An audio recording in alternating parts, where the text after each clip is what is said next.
Ar ir jūs svarstote, ką daryti su antra pensijų pakopa? Nežinote, ar kaupti, ar pasitraukti? Kasdien sulaukiu klausimo, tai ką man daryti? Suprantama, reformos kelia daug neaiškumų. Daugelis mano, kad atgaus visą antroje pensijų pakopoje sukauptą sumą.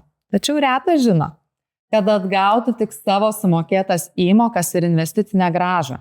Protingi finansiniai sprendimai remiasi faktais, o ne nuojauta.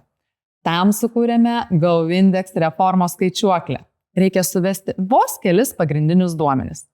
Kiek sukaupėte antros pensijų pakopos fonde, savo amžių ir duomenis iš Sodros savitarnos puslapio, į kurį pateksite paspaudę mygtuką prisijungti.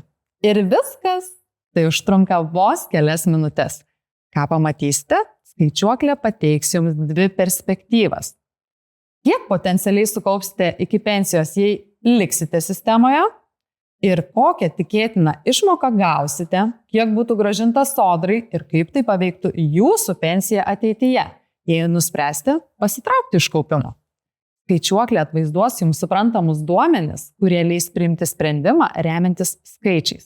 Ne tik intuicija, draugų ar kaimynų nuomonė. Nepraleiskite progos, išbandykite skaičiuoklę jau dabar.